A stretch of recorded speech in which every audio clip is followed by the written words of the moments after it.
किसानों के सबसे प्रिय नेता चौधरी चरण सिंह ने कहा था कि देश की समृद्धि का रास्ता गांवों के खेतों और खलिहानों से होकर गुजरता है।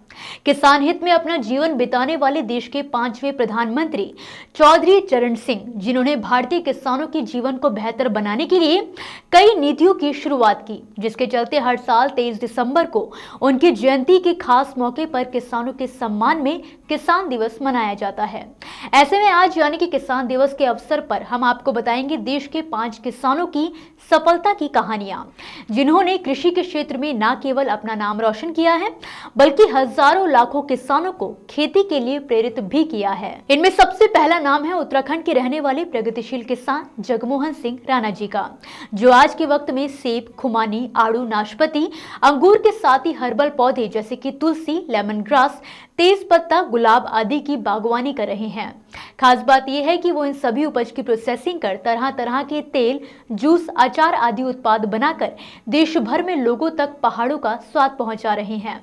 और इतना ही नहीं, वो मशरूम उत्पादन भी करते हैं। साथ ही इनसे मशरूम अचार, पाउडर, बड़ियां आदि भी तैयार करके अपने ब्रांड यमुना वैली के तहत बाजार में बेच रहे हैं।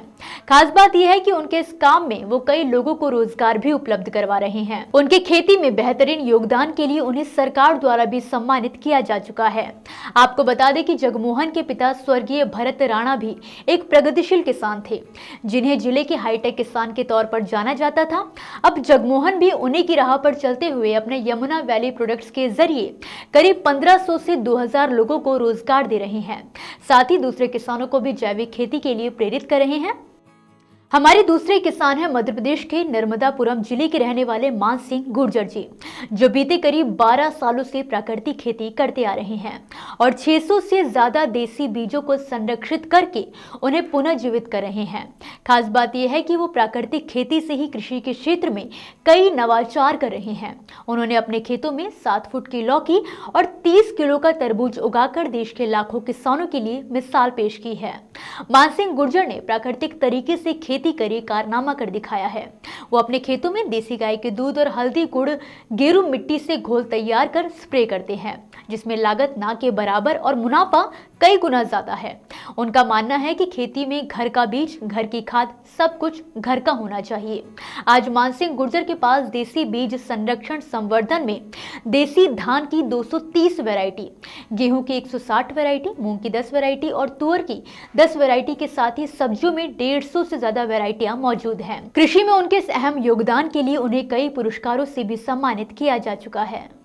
बीते कुछ समय में देश के कई राज्यों में किसानों के बीच ड्रैगन फ्रूट की खेती काफी लोकप्रिय हो गई है। गुजरात से लेकर उत्तर प्रदेश व बिहार तक किसान इस समय ड्रैगन फ्रूट की खेती करने में लगे हैं। इन्हीं किसानों में शामिल है उत्तर प्रदेश के बाराबंकी जिले से करीब 18 किलोमीटर दूर स्थित देवा शरीफ के पास मोहम्मदपुर बिशुनपुर गांव के रहने वाले किसान गया प्रसाद मौर्य जी, जिन्होंने आज से कई साल पहले अपने 3 बीघा खेत में ड्रैगन फ्रूट की खेती करना शुरू किया था, जो कि अब करीब 1.5 एकड़ में फैल चुकी है। खास बात यह है कि एक वक्त पर कैंसर से पीड़ित गया को अपनी बीमारी के दौरान ही जैविक व स्वस्थ खेती का ख्याल आया था, लेकिन उनके इलाज में इतना पैसा लग चुका था कि वो कर्ज में डूब गए। मगर वो फैसला कर चुके थे तो उन्होंने ठीक होने के बाद अपने खेतों की मिट्टी में अवसर ढूंढे और आज वो ड्रैगन फ्रूट की खेती कर अच्छा खासा मुनाफा कमा रहे हैं। साथ ही आसपास के कई किसानों को भी इसकी खेती के लिए प्रोत्साहित कर रहे हैं। पंजाब के लुधियाना के दोराहा के रहने वाले जसवंत सिंह तिवाना एक वक्त पर अपनी खुद की जमीन पर खेती बाड़ी करते थे, मगर खेती से उन्हें अच्छी कमाई नहीं हो पा रही थी, जिसकी वजह से उन्होंने इलेक्ट्रीशियन का काम करना शुरू किया और इस काम में उनका मन नहीं लगा। इस बीच उनके एक दोस्त ने उन्हें मधुमक्खी पालन के बारे में बताया और इसी के साथ उनको 2 बॉक्स भी दिए। इसके बाद साल 1983 में जसवंत ने मधुमक्खी पालन करना शुरू किया, मगर देखते ही देखते आज के वक्त में वो मधुमक्खी पालन से करोड़ों की कमाई कर रहे हैं। उन्होंने मधुमक्खी पालन के साथ साथ किसानों को हनी बॉक्स, हनी एक्सट्रैक्टर जैसे तमाम तरह के संसाधन उपलब्ध कराना भी शुरू किया, जिससे उन्हें लाभ होने लगा है। उनके पास अभी कुल 1500 से भी ज्यादा बॉक्स हैं, जिनसे हर साल उन्हें 7.5 हजार किलो से भी ज्यादा शहद प्राप्त होता है। वो आज सालाना 2 करोड़ का बिजनेस कर रहे हैं। वहीं दूसरे किसानों को बी फार्मिंग की ट्रेनिंग देते हैं। वे देश भर में अपने बिजनेस को तिवाना बी फार्म के नाम से चला रहे हैं। छत्तीसगढ़ के धमतरी जिले की रहने वाली स्मारिका चंद्राकर इन दिनों आसपास के इलाकों के साथ ही देश भर में अपने स्टार्टअप को लेकर चर्चा में है। दरअसल इंजीनियरिंग और एमबीए की डिग्री लेकर पुणे में अपना करियर बना चुकी स्मारिका ने एक वक्त तक नौकरी करने के बाद सब कुछ छोड़कर अपने गांव अपने परिवार के पास लौटने का फैसला किया और यहां लौटकर खेती करने का मन बनाया। जहां पहले उनका परिवार पारंपरिक खेती कर रहा था, तो वहीं स्मारिका ने परंपरागत फसलों को छोड़कर सब्जियों की खेती करना शुरू किया और इसी खेती के बलबूते पर आज लगभग 2 साल में स्मारिका का सालाना टर्नओवर 1 करोड़ को पार कर चुका है। इसी के साथ वो 100 से ज्यादा लोगों को रोजगार भी दे रही हैं। इंजीनियर से किसान बनी स्मारिका ने साबित कर दिया है कि अगर खेती को सही प्लानिंग और तकनीकी ढंग से किया जाए तो किसान भी करोड़पति बन सकता है। बता दें कि स्मारिका ने 19 एकड़ के खेतों के चारों तरफ से फेंसिंग करवाई है और इसे धारा कृषि फार्म नाम दिया है, जिसके तहत खेत से लेकर बाजार तक के सारे काम स्मार्ट तकनीकों के जरिए किए जाते हैं।